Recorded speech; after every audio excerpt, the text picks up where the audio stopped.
डोकेदुखी, गुडघे सुजणे, कंबर पाठ मान दुखणे, मणक्याची चकती सरकणे, झीज होणे, हातापायांना मुंग्या येणे, संधिवात, आमवात, फ्रोझन शोल्डर किंवा पॅरालिसिस या सगळ्या वेदनांवर आता आयुर्वेदिक उपाय. विजयी भव आयुर्वेद. गुडघे व मणक्यांच्या विकारावर विशेष आयुर्वेदिक उपचार केंद्र. नेवरी, तालुका कडेगाव, जिल्हा सांगली. पुणे त्रिमूर्ती चौक, धनकवडी. मुंबई दादर पश्चिम. आजच संपर्क करा.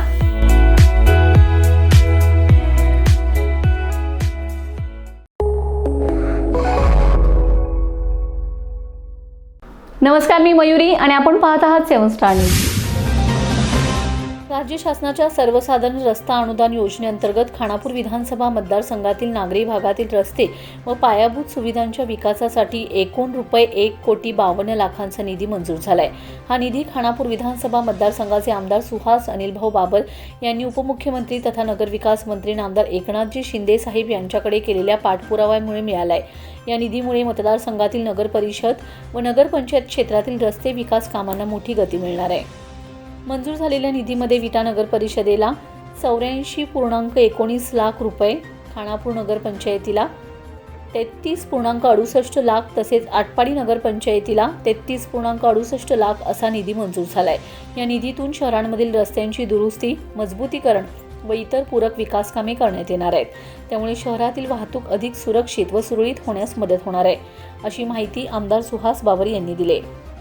या मंजुरीबाबत बोलताना आमदार सुहास बाबर यांनी सांगितले की खानापूर विधानसभा मतदारसंघातील शहरांचा विकास अधिक गतिमान करण्यासाठी रस्ते व इतर मूलभूत सुविधा मजबूत करणे अत्यंत आवश्यक आहे. त्याच दृष्टीने विटा, खानापूर आणि आटपाडी या शहरातील रस्त्यांच्या कामासाठी शासनाकडे सातत्याने पाठपुरावा करण्यात आला होता. या प्रयत्नांना यश मिळवून सर्वसाधारण रस्ता अनुदान योजनेअंतर्गत हा निधी मंजूर झालाय. या निधीच्या माध्यमातून शहरातील रस्ते अधिक सुस्थितीत होऊन शहरांच्या विकासालाही नवी गती मिळणार असल्याचं त्यांनी नमूद केलंय.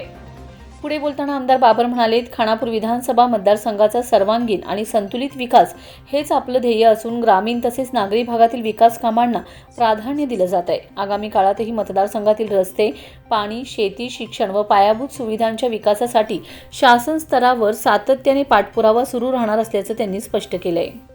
या मंजूर झालेल्या निधीमुळे शहरातील रस्त्यांची दुरुस्ती व सुधारणा होणार असून वाहतूक व्यवस्थेत मोठी सुधारणा होणार आहे. त्यामुळे वाहतूक कोंडी कमी होण्यास मदत होईल.